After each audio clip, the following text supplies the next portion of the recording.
this month of August. So last Sunday, for the month of August, ang theme natin ay Salt and Light. Sabi mo sa iyong katabi, Salt and Light.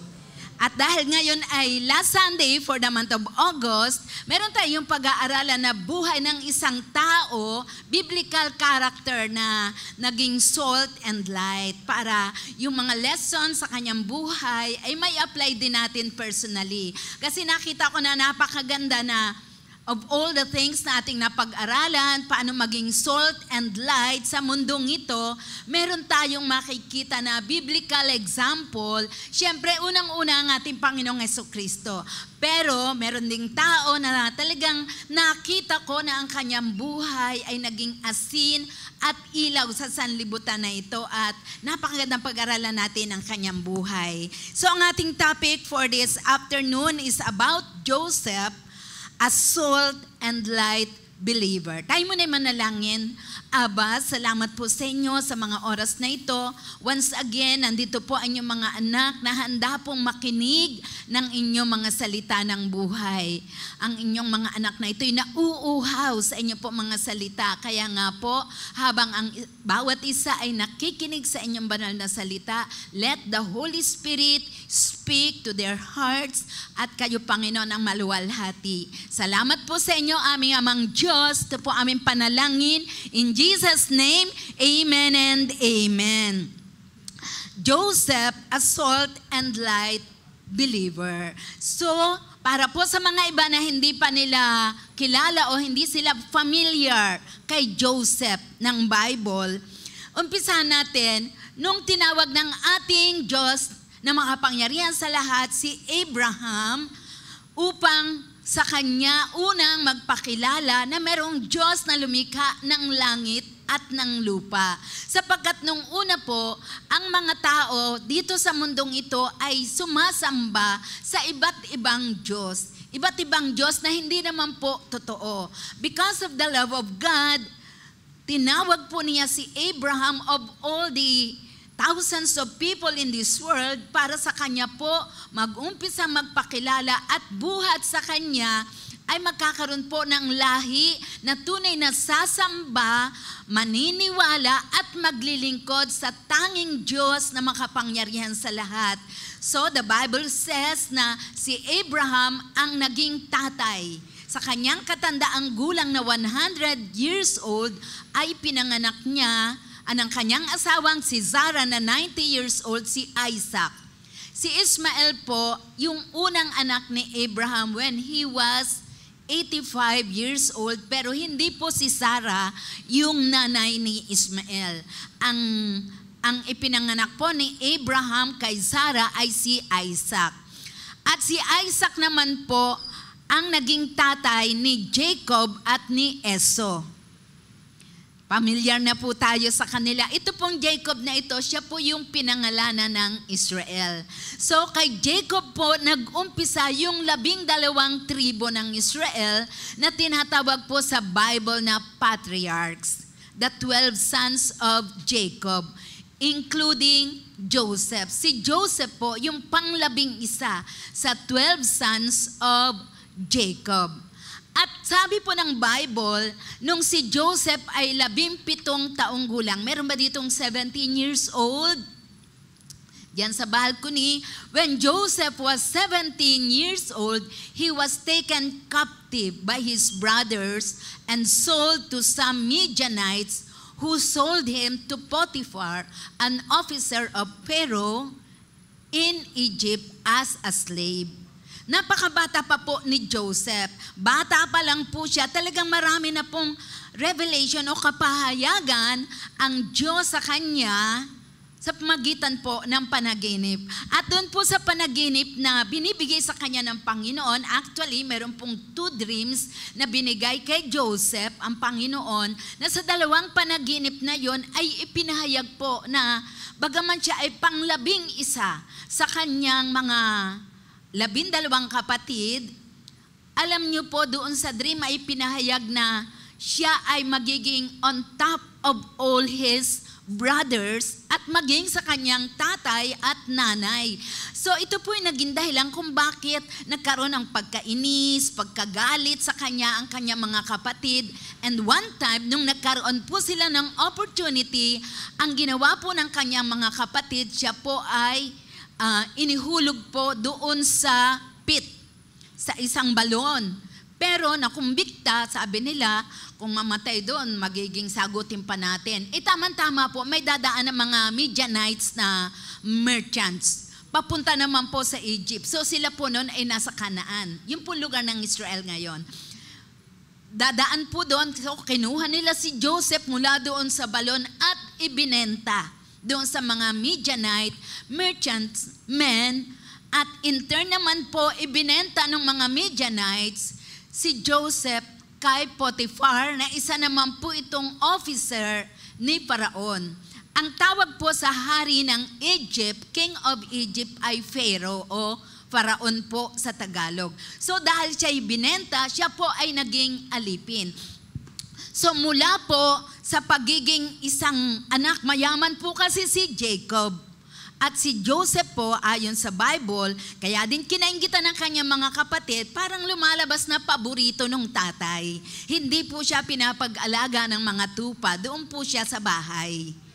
At siya nga po ginawa ng magandang damit na parang para lang po sa prinsipe, yung damit po na ibinigay sa kanya. Kaya nagalit, nainggit sa kanya ang kanyang mga kapatid. Mula doon sa kanyang magandang kalagayan, siya po ngayon ay naging slave o alipin. Ngayon, atin pong pag-aralan kung papaano ang buhay ni Joseph, bagaman po siya ay ibinenta ng kanyang mga kapatid at naging slave o alipin, pero siya po ay naging asin at ilaw sa lugar na kanyang kinaroroonan. Saan man pong lugar siya mapunta, talaga pong nakita na siya po ay nagbigay ng magandang halimbawa. Example, ang kanyang buhay ay naging liwanag sa mga taong nakapaligid po sa kanya. So una, number 1 nating matututunan, Joseph walked with God in his solace. Sa verse 2 po ng Genesis chapter 39, verses 2 to 3, basahin po natin lahat, sabay-sabay po tayo, malakas, may energy. Amen.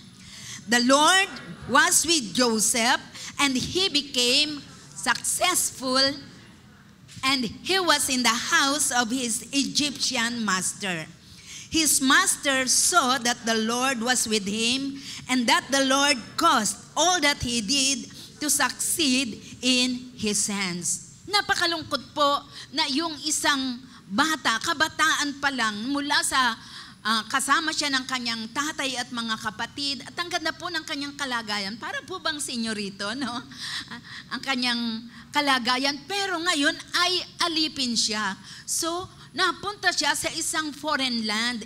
Alam niyo naman po, napakalaki ng difference ng kultura ng Egypt sa kultura ng Israel. Sapagkat ang Egypt po ay isang lugar na, nung panahon na yon, ay talaga pong iba po ang mga Diyos na sinasamba, iba yung kanilang mga ginagawa, kaparaanan nila, kung paano po sila namumuhay.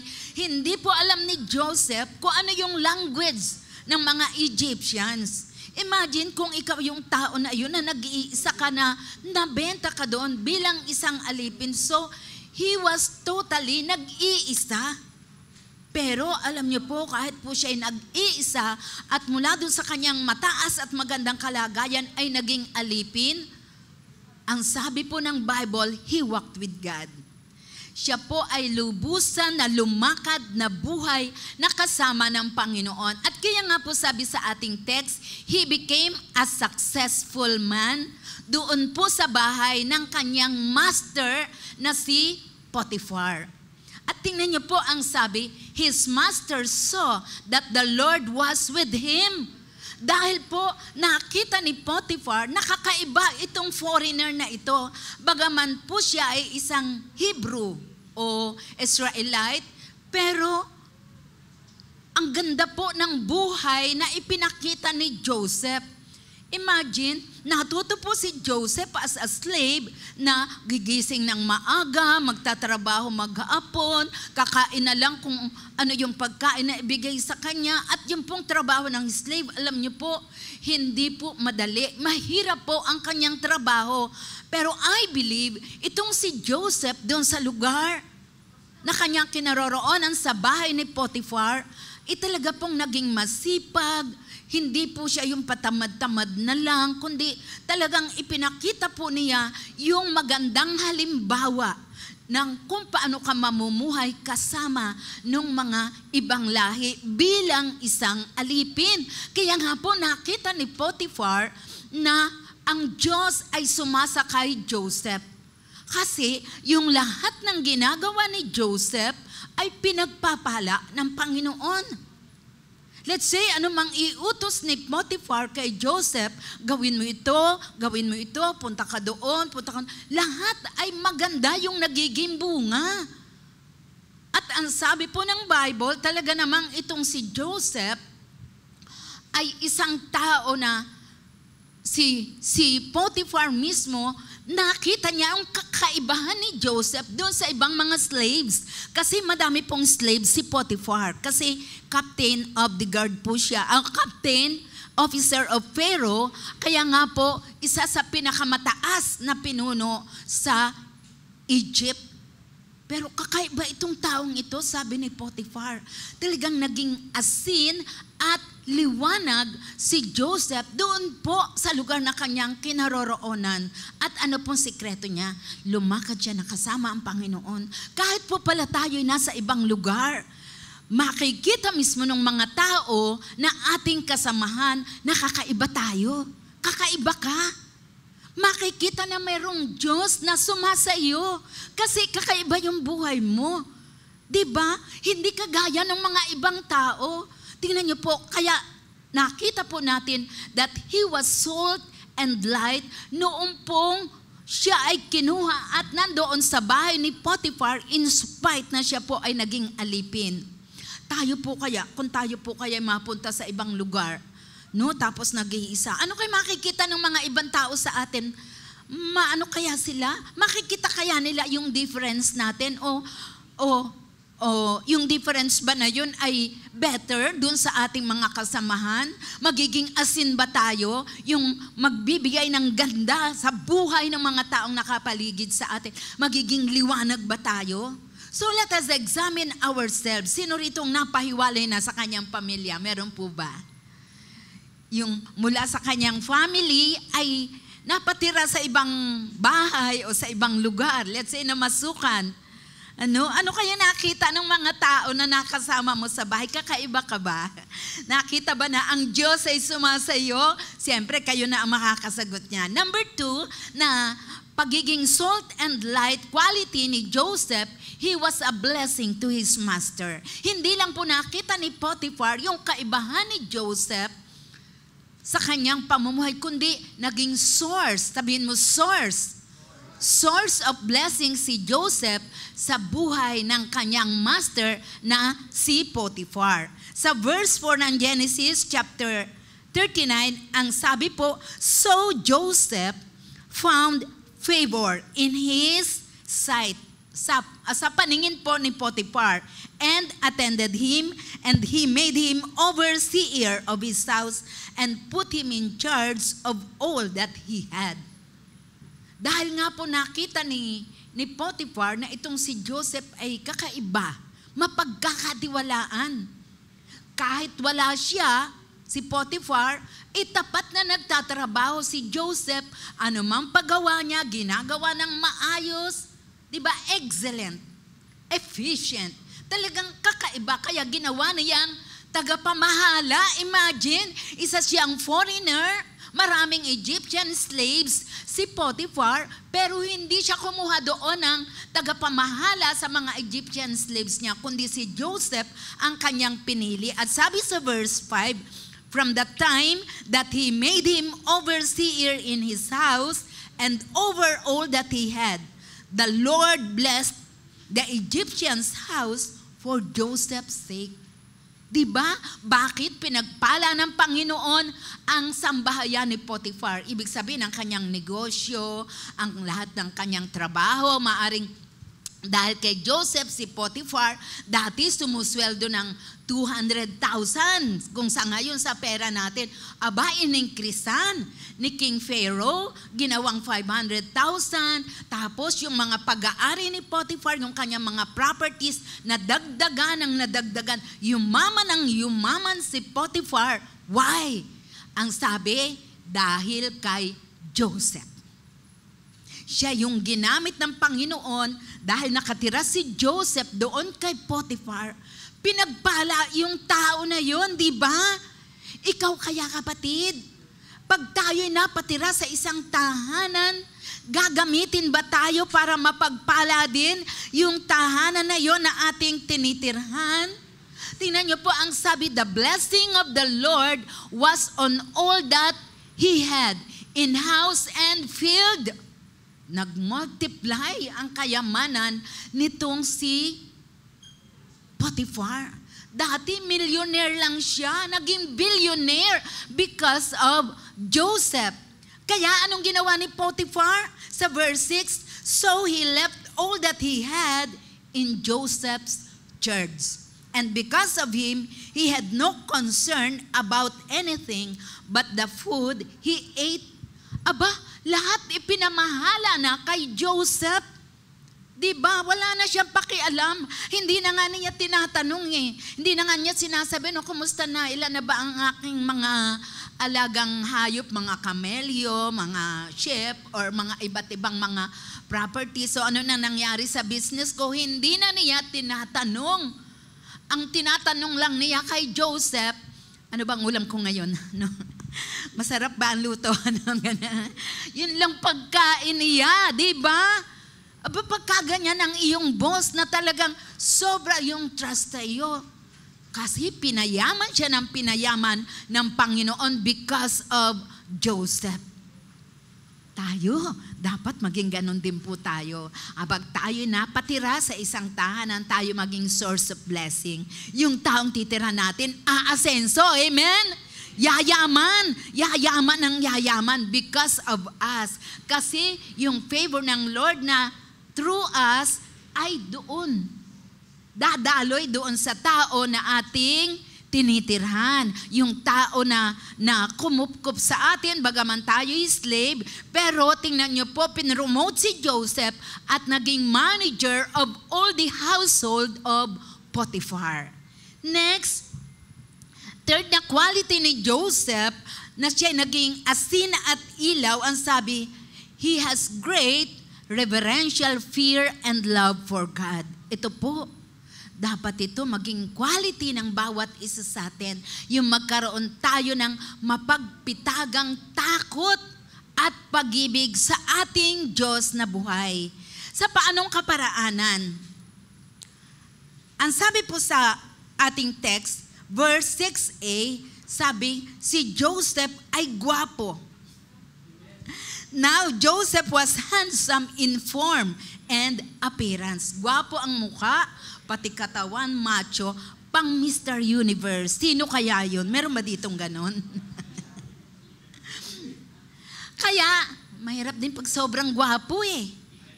Madaming napapagusto. At ano ang sabi sa next verse, verse 7? And after a time, his master's wife cast his eyes on Joseph and said, lie with me. Alam niyo po, yung asawa ni Potiphar, maganda po yun. Siyempre, hindi naman po yun siya papansinin kung siya ordinary lang kanyang kagwapuhan at kamachuhan. Sobrang gwapo at sobrang macho. Pero bata pa po nun si Joseph. Imagine, 17 years old. Let's say, after 1 or 2 years, naging manager na si Joseph nung household ni Potiphar. Diba? Sabi nung misis, halika, sipingan mo ako. Meron na ba nagsabi sa iyo ng ganyan? Pero ang sabi sa verse 8, but he refused. Tumanggi siya. Sabi mo sa iyong katabi, tumanggi siya. Pag may nagsabi sa iyo ng ganyan, tatanggi ka ba? Yung amen nyo mahina Parang 50%. Amen! Dapat ganun, ano? Yung talagang buong buo, yung pagtanggi. Parang yung amen ninyo maybe, parang ganun, ano? Titingnan ko, ano, ganun. Sabi, but he refused and said to his master's wife, behold, because of me, my master has no concern about anything in the house, and he has put everything that he has in my charge. To sabi ni Joseph, tingnan mo.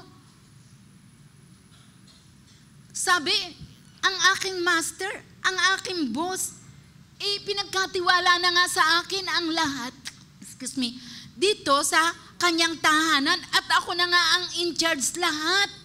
Sabi ni Joseph, wala namang greater dito sa akin, sa sambahayan, ang aking boss. Pantay lang kami, parang gano'n na ibig sabihin ni Joseph. Ikaw lang ipinagkait niya sa akin dahil ikaw ay kanyang asawa. Tapos anong sabi ni Joseph? How then can I do this great wickedness and sin against God? Paano ko magagawa itong malaking kasalanan na ito, kasamaan na ito, at magkakasala ako sa Panginoon? Alam niyo po, kung ating susumahin, yung pong pag-stay ni Joseph bilang slave ni Potiphar ay 11 years. Kasi, nung 30 years old si Joseph, noon pa lang po siya pinatawag ng Haring Paraon para i-promote as Prime Minister of Egypt. So, 11 years, nandoon ang tukso sa kanyang buhay. Amen. Tinutukso siya. Lagi siyang pinapacharmingan ng asawa ni Potiphar. Laging dumaraan sa tabi niya. Ang ganda-ganda, ang bango-bango. Joseph, hello, how are you? Ang gwapo mo, Joseph. Baka pagdadaan, haplos-haplos pa yun, diba? O kaya dadaan siya, papakita pa yung hita, or diba? Flanging pa, Diba? Pero si Joseph, hindi siya bumibigay. Sabi mo sa iyong katabi, huwag kang bibigay. Sa verse 10, ang sabi, and as she spoke to Joseph day after day, araw-araw, tinutukso siya, iniimbita siya. Ang sabi ng Bible, he would not listen to her, to lie beside her or to be with her. Hindi niya pinapakinggan pag nakikita na niya darating ang asawa ni Potiphar. Joseph, naku, si Joseph lumalayo na. Diba tumatalilis na siya. At kung magkataon na siya, matiyempo na may ginagawa, nandiyan ang asawa ni Potiphar. Tumatanggi si Joseph, umaalis agad, ayaw niyang makatabi man lang yung asawa ni Potiphar. Alam nyo, si Joseph, hindi kakaiba sa karamihan dito, lalo na sa mga kalalakihan. Kung ano yung pita ng mga kabataan, yung feelings na nararanasan nyo, kapag may babaeng maganda na lumalapit sa inyo, ganon din si Joseph. Pero siya kakaiba. Meron siyang great reverential fear and love for God. Meron siyang mapagpitagang, hindi lang ordinaryong fear of God, kundi reverential fear. May kasamang pag-ibig sa Diyos. Ito dapat ang kininang bawat isa sa inyo. Kasi ito lang ang makakapag-iwas sa bawat isa sa tukso. Kahit gaano kalaking tukso ang dumating sa iyo, hindi ka mahuhulog sa tukso because of your reverential fear and love for God. Diba? Kaya isasama nyo sa prayer nyo, Lord, bigyan nyo po ako ng reverential fear and love for you para hindi po ako magkasala, para hindi ako mahulog sa tukso. Kasi alam ko dumaraan kayo sa mga iba't ibang mga tukso, lalo sa kapanahonan na ito, diba? You need to pray to ask God for that reverential fear. At saka yung pag-ibig sa Panginoon. Yes. Alam niyo po, nung tinutukso ni Potifera, asawa ni Potiphar, si Joseph, siyempre marunong din naman yung babae na yun. Sikreto, hindi niya pinapakita doon sa ibang slaves, baka isumbong siya doon kay Potiphar. Pero si Joseph mismo nag-iisip siya. Dumarating din sa kanya na, ano kaya pagbigyan ko na ito? Tagal na itong lapit ng lapit sa akin eh. Pero ginamit niya ang kanyang utak. Sabihin mo sa iyong katabi, gagamitin natin utak natin. Sabi niya, sobrang favor nang binigay sa akin. Ginawa akong manager ng sambahayan niya. Sa akin ang pinagkatiwala lahat. Lahat, sobra yung pagtitiwala sa akin. Ipagpapalit ko ba ito? Tingnan niyo sabi ni Joseph. Ano ang sabi niya?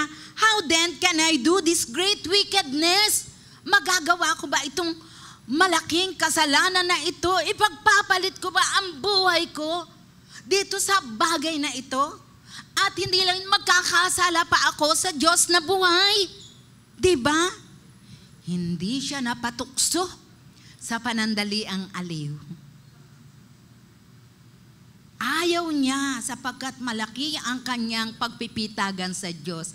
Malaki ang kanyang pag-ibig sa Diyos.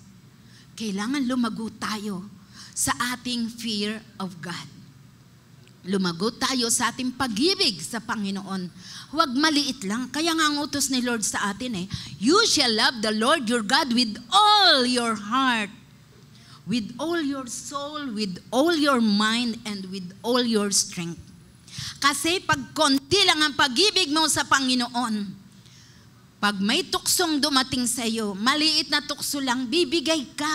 Lalo pa kung ganitong tukso, malaking uri ng tukso to. Di mas lalo kang hindi lang bibigay na bigay. Diba? Kaya ito yung pag-pray nyo sa Panginoon. Magkaroon kayo ng banal na takot sa Diyos. Hindi ka mahulog sa tukso. Alam ko lahat naman dumaraan sa tukso. Hindi lang mga kalalakihan, maging kababaihan. Pero ito lang po ang magiging weapon natin against that kind of temptation. Yung banal na pagkatakot mo sa Panginoon at pag-ibig sa Diyos. Yun lang po. Wala nang iba. Nagbabasa ka ng Bible every day, nagdi-devotion ka, nagpe-pray ka, nag-hallelujah ka every Sunday. Hindi yan ang weapon mo. Ang weapon mo, meron kang banal na pagkatakot kay Lord. Yung mahal mo siya, ayaw mong ma-hurt ang Diyos dahil doon sa bagay na iyon na iyong gagawin. Sabi nga po ni Charles Spurgeon, next slide please. Ito po si Charles Spurgeon, isa po itong pastor na naging matapat po sa paglilingkod niya sa Panginoon. Ano po ang sabi niya? When I regarded God as a tyrant, I thought sin is a trifle. Kung ang tingin ko sa Diyos ay isang tyrant, isang malupit, okay lang, magkasala. But when I knew Him to be my Father, ngunit kung kilala ko siya bilang aking tatay, anong gagawin ko? Ako ay magluluksa kung ako ay magkakasala sa Kanya. Diba? Then I mourned that I could ever have kicked against Him. Kung kinikilala mo ang Diyos na tatay, sabi mo sa iyong katabi, tatay natin si Lord. Tatay natin siya. When I thought that God was hard, I found it easy to sin. Kapag iniisip kong ang Diyos ay masama, mahirap pakisamahan, hindi magandang ugali, ang daling magkasala. But when I found God to be so kind, so good, so overflowing with compassion, I smote upon my breast to think that I could ever have rebelled against one who loved me so and sought my good. Sabi niya, madaling magkasala. Kung isip ko, saan naman ugali yung boss ko na yan? Diyos na yan eh. Madaling, pero kapag inisip kong ang Diyos ay napakabait, napakabuti, punong-puno ng habag, umaapaw ang kanyang biyaya sa buhay ko. Dinadagukan ko ang aking dibdib sa isipin na ako ay nagrebelde sa Diyos na nagmahal sa akin at gumawa sa akin ng mabuti. Dapat po ganyan tayo. Isipin mo lagi everyday that God is your Father. Amen? That He is so kind, so good, so loving, so compassionate. At kaya nga't hindi mo siya magagawa ng anumang bagay na hindi nakalulugod sa kanyang harapan. Amen? Huwag mong kalilimutan. Kaya everyday pray ka, Abba, Father God. Ganyan. Tawagin mo siyang tatay. Tatay natin siya eh. Amen? Ama natin siya at napakabait niya. Sino rito makakapagsabing napakabait ni Lord sa kanya? Yes, palakpakan mo ang Panginoon, kapatid. Dahil siya ay napakabuti sa ating lahat. So, let's do this. Maging kagaya tayo ni Joseph. At saka isipin mo rin anong magiging kapalit nung iyong kasalanan na gagawin. Kahit nandyan ang tukso, gaano kalaki man yan, huwag kang mawawala sa katinuan ng isip. Amen? Gagamitin mo pa rin ang isip mo. Hindi ka pahuhulog sa tukso. Iisipin mo anong magiging kapalit nito. Diba? Nasa huli ang pagsisisi. Number 4, anong ginawa ni Joseph? Did good even in prison. Alam niyo po, kahit po nung siya'y araw-araw ay tinutukso ng asawa ni Potiphar, hindi po niya pinagbigyan. Kahit nung niyakap na siya, hinubara na nga siya. Anong ginawa ni Joseph? Tumakbo siya. Tumakas siya. Naiwan po yung damit niya, masyadong in love. Yung asawa ni Potiphar kay Joseph, kahit yung kanyang damit, yakap-yakap, hindi binitawan. Pag may tukso palang dumating sa'yo, anong dapat mong gawin? Run. Tumakbo ka. Hindi naman ibig sabihin, tatakbo ka na hubad, naka-underwear ka lang. Ibig sabihin, nakakita mo nandyan ang tukso, di lalayo ka, tatalilis ka. Hindi yung nandyan ang tukso, kaya ko, sige, kaya ko. Hindi mo naman kaya talaga eh. Umalis ka. Tumakas ka. Flee temptations. Resist. Hindi mo sabihin, nariyan ang tukso, resist. Hindi ko agad. Umalis ka. Kasi hindi mo mariresist ang tukso pag nandoon na sa bingit na yun ng tukso. Aalis ka. Tatakas ka. Tumakbo ka kagaya ng ginawa ni Joseph. Pero tumakbo si Joseph, pero dahil yung damit niya naiwan sa asawa ni Potiphar, pagdating ni Potiphar, isinumbong ni Potifera. Yan, yung iyong alipin na yan. Ito, pinagtangka niya akong rapin. Ito nga ang kanyang damit eh. In short, nakulong si Joseph. Maaring hindi naman naniwala ng 100% si Potiphar dun sa kanyang asawa. Kasi kung naniwala siya, pwedeng ipapatay kaagad niya si Joseph nung oras na yon, pero ipinakulong lang. Kasi kilala ni Potiphar si Joseph. Sabi niya, hindi magagawa ni Joseph yun. Kaya lang, dahil masama ang loob niya, dahil yung kanyang asawa ay nagkagusto dito kay Joseph, pinakulong na lang niya para hindi na muling matukso yung kanyang asawa doon kay Joseph.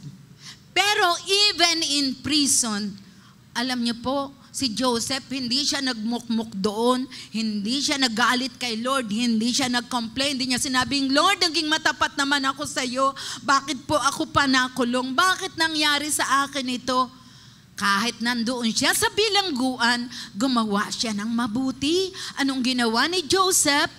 Kasi sabi po sa ating text, the Lord was with Joseph and showed him steadfast love and gave him favor in the sight of the keeper of the prison. So meron doong yung anong tawag doon? Jail guard. Ano yung nandoon? yung manager ng mga guard doon sa prison, ng mga prisoners, warden, no? Ba, may favor kay Joseph kasi nakita kaagad kay Joseph, nakakaiba itong tao na ito, pinagbintangan at pinagsabihan na ng rape. Hindi naman mukhang rapist, di ba? Ikaw kaya, ano kaya? Tingnan mo nga ang katabi mo. Titigan mo kaya. Sabi nung warden, di naman mukhang rapist to, ano, di ba? May favor agad siya. Tapos sabi, and the keeper of the prison put Joseph in charge of all the prisoners who were in the prison. Whatever was done there, he was the one who did it.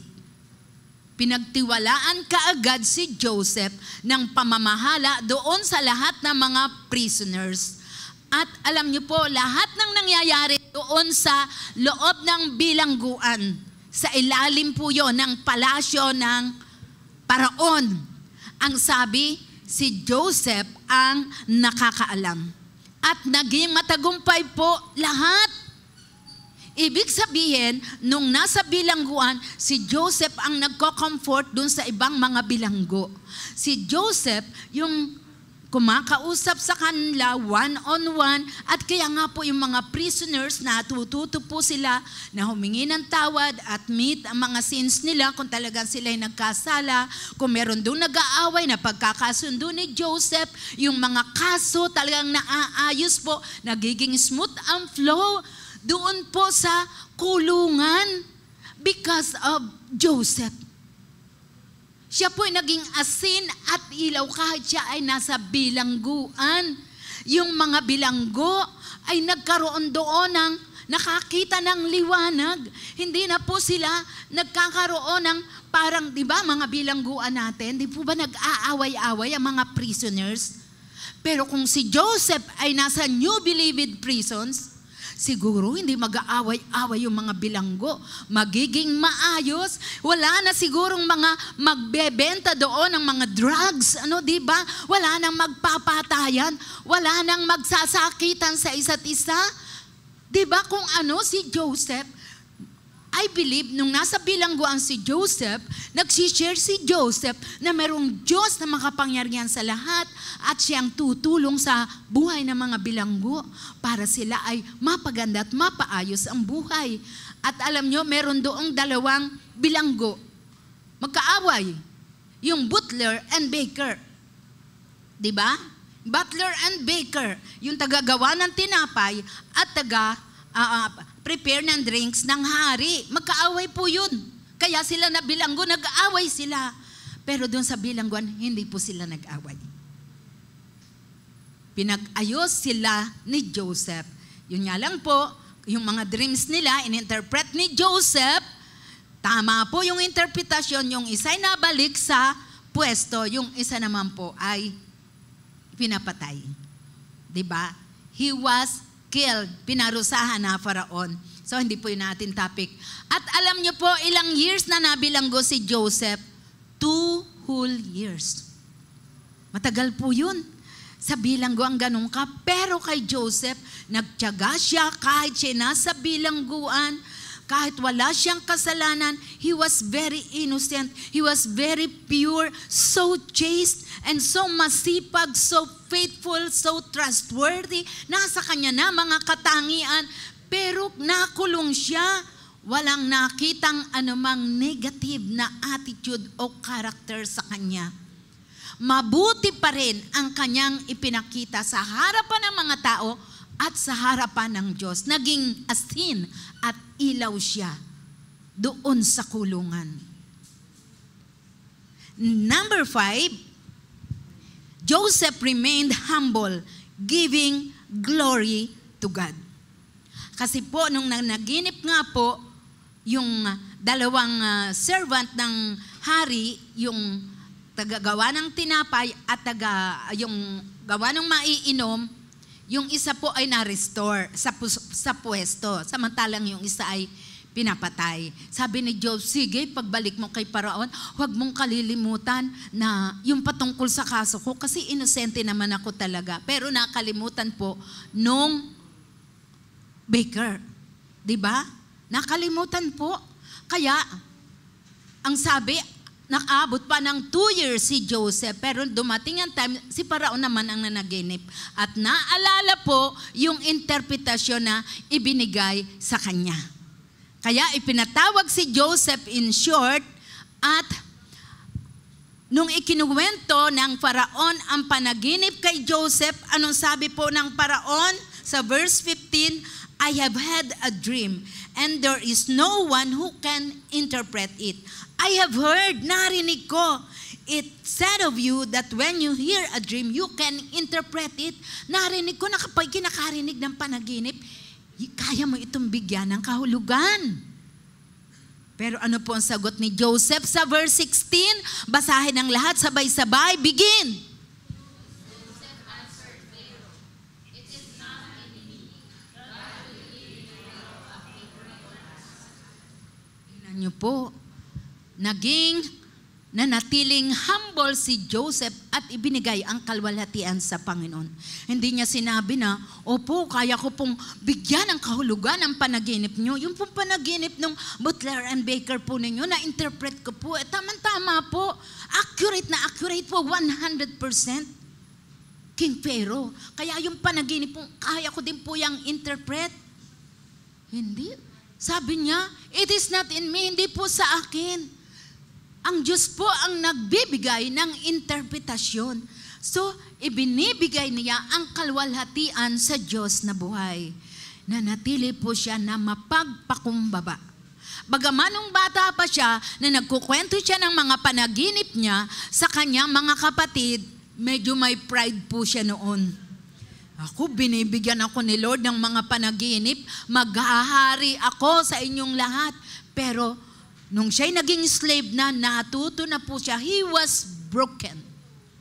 At natuto po siyang magpakumbaba, mababang, mababa. At ang kalwalhatian ay kanya pong ibinigay sa Panginoon. Kung tayo po pala ay magagamit ng Panginoon sa anumang bagay, tumanggap ka ng papuri sa mga tao.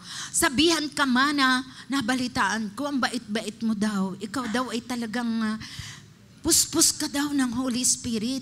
Pag ipinag-pray mo daw mga may sakit ay gumagaling. Anointed ka raw ng Panginoon.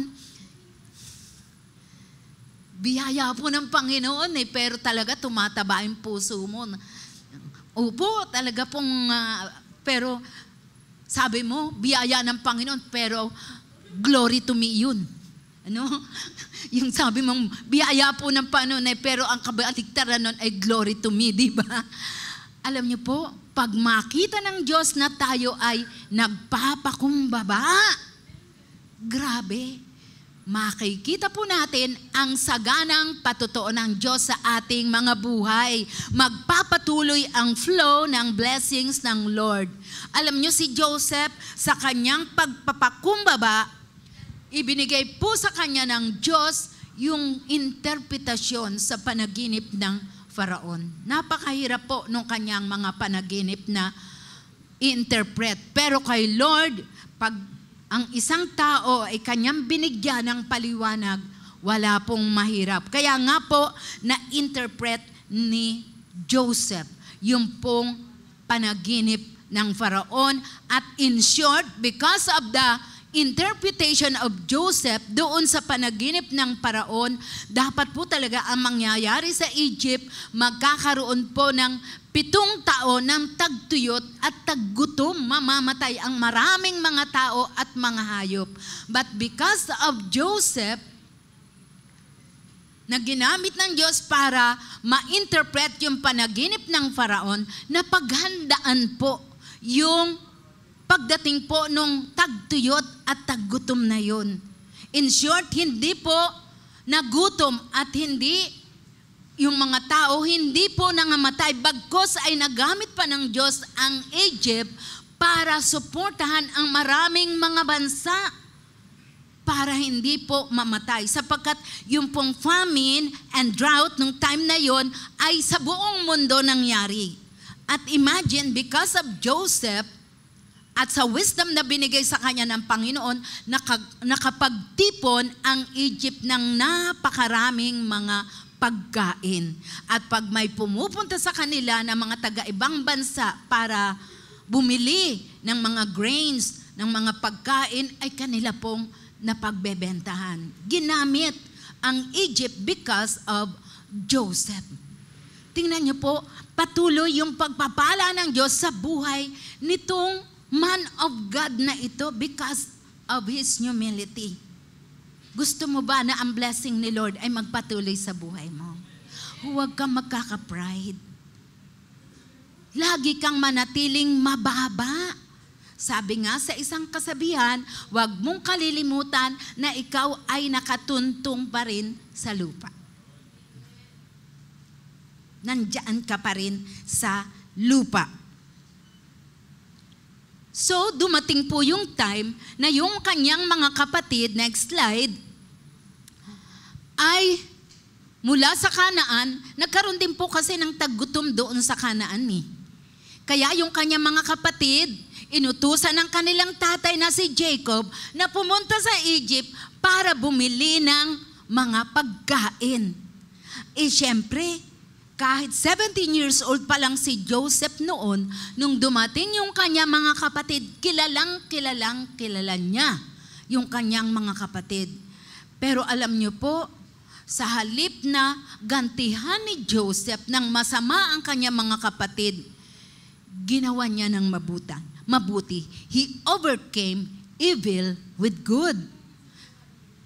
Sa istorya po, sa Bible, yung pong buong pamilya ng kanyang tatay ay ipinadala po ni Joseph sa Egypt para doon po manirahan.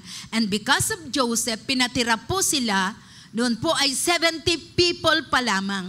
Pinatira sila sa Goshen, isang magandang lugar sa Egypt na marami pong mga green grass para po sa kanilang mga alagang hayop. Doon po pinatira.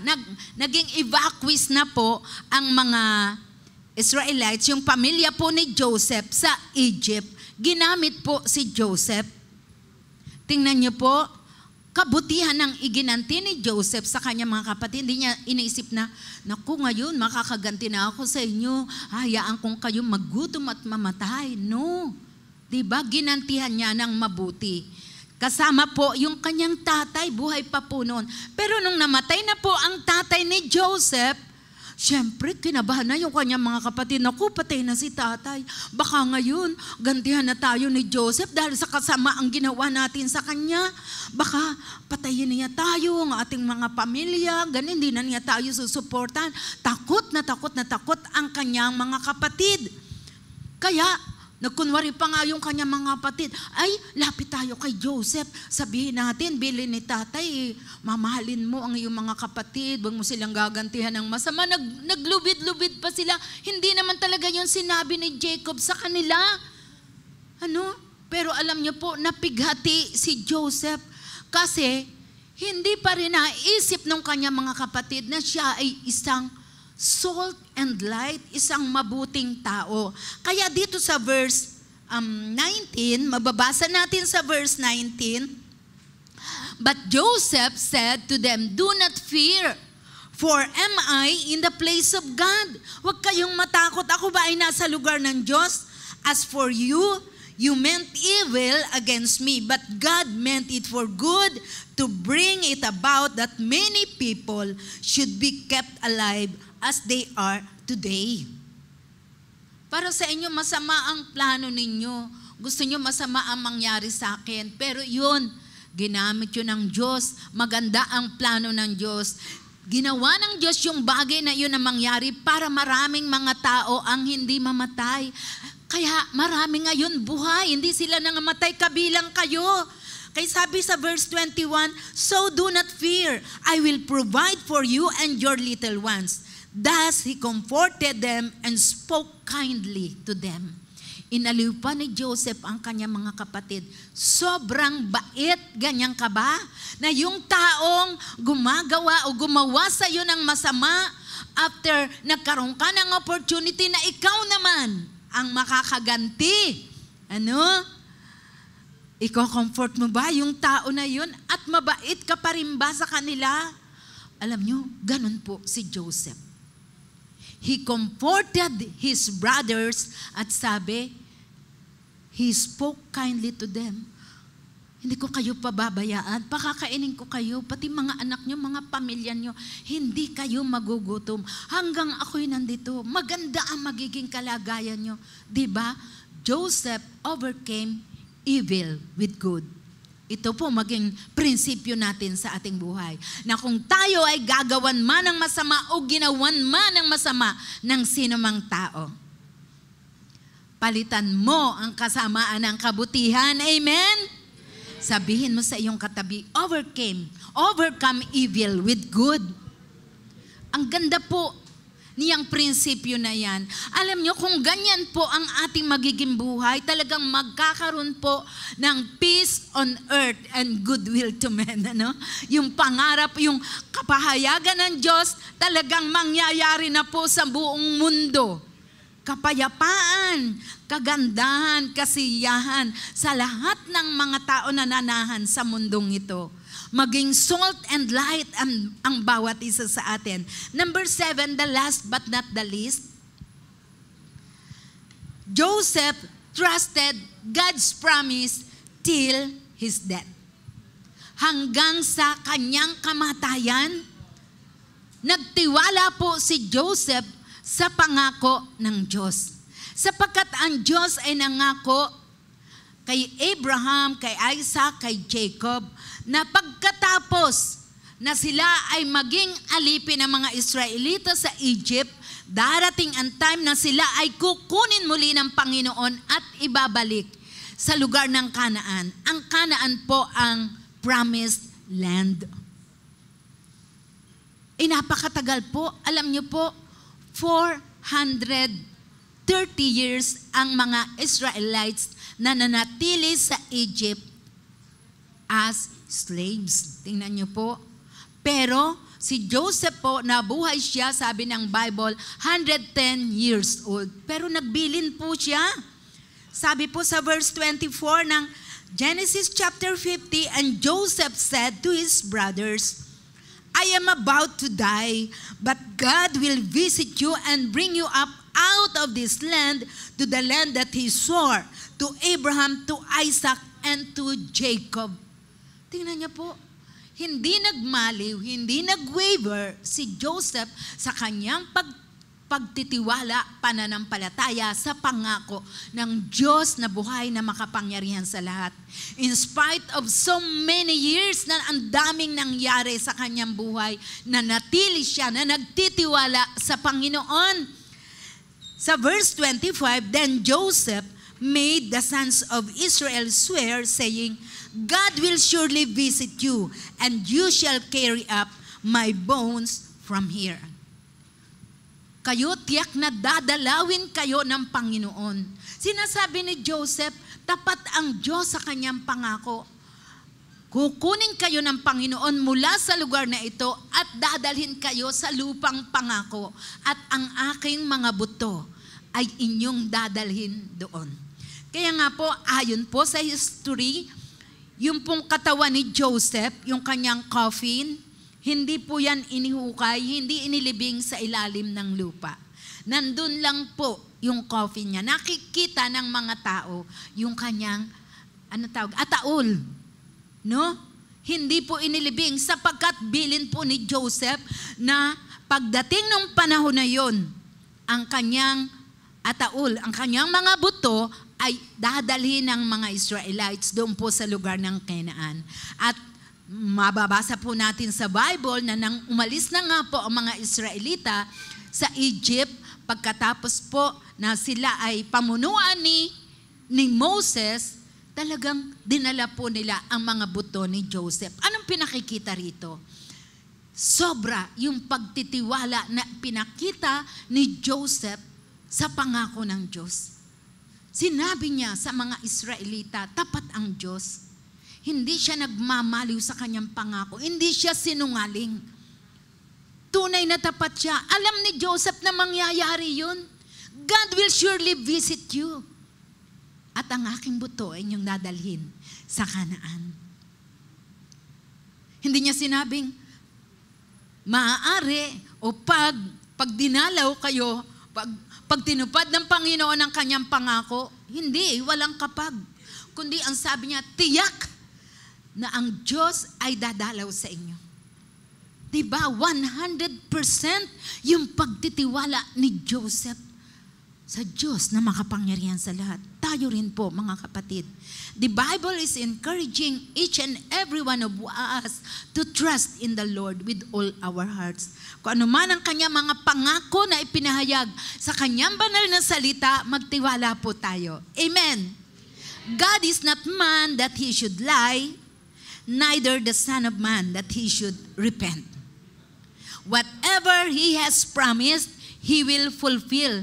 Kaya tayo, nagsasaliksik tayo ng Biblia, nagbabasa tayo, anong mga promises ang nakikita mo, isulat mo yan, panghawakan mo yan, dahil tapat ang Diyos na nangako. Amen. Salt and light. Grabe ang buhay nitong si Joseph. Ito po, last Sunday, for the month of August, ang ating team, Salt and Light. Nawa po yung mga lessons na itinuro sa atin since first Sunday ng August hanggang last Sunday ng August ay nanatili sa ating mga puso, hindi mawala ng kabuluhan.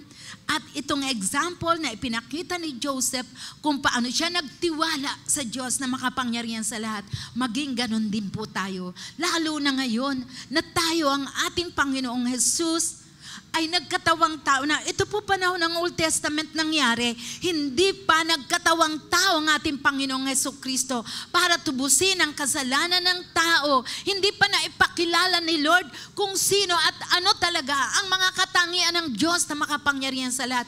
Ngayon tayo nabubuhay sa panahon ng bagong tipan. The Lord Jesus Christ revealed who God is. Anong mga character ng Diyos? Anong mga kabutihan, kabaitan, kahabagan ng Diyos? Mas lalo po tayo ngayon na manghawakan sa mga pangako ng ating Diyos na buhay. Ang ganda po ng ginawa ng Diyos sa buhay ng bawat isa sa atin na tayo po'y kanyang iniligtas. Diba? The moment na ating tinanggap si Kristo Jesus sa ating puso, tinanggap natin siya, nanampalataya tayo sa kanyang sakripisyo na ginawa sa krus ng Kalbaryo upang tubusin, bayaran ang lahat ng ating mga kasalanan. Tinanggap po natin ang kaligtasan at buhay na walang hanggan. Di po ba? What shall we render unto the Lord for all His benefits towards us? Anong ating igaganti sa Panginoon? You are the salt of the earth. You are the light of the world. Yan ang sabi ng Panginoong Jesus. Maging totoo yan sa buhay ng bawat isa sa atin.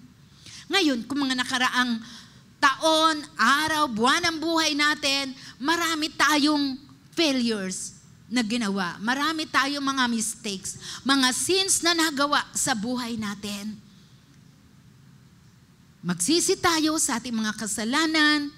Diba, humingi tayo ng tawad sa Diyos. At kung tapat po tayo nagsisi tumingin ng tawad sa Diyos, God is faithful. If we confess our sins, He forgives us and cleanses us from all our unrighteousnesses. Tinitingnan niya tayo as if wala kang nagawang kasalanan. Hindi niya nire-record sa kanyang record book ang iyong mga kasalanan. Ay, nung 7 years old siya, ito ang kanyang ginawa. Nung 8 years old, ito, mahaba ang lista. Hanggang ngayon, kaganyang kakapal ang listahan. No! Hindi tinatandaan, hindi nire-record ni Lord ang ating mga kasalanan. He is so kind and so good. He is so compassionate. He is so merciful. We don't deserve yung mga mercies na yan ng Panginoon. But because He is a merciful God, He is a gracious God, ibinigay po niya sa atin ang kanyang awa at ang kanyang habag at ang kanyang masaganang biyaya. Kaya maging asin tayo at ilaw ng sanlibutan na ito. Amen? Tayo manalangin. Let us bow down our heads. Dakilang Ama na nasa langit, salamat po sa iyo sa inyong mga salita na aming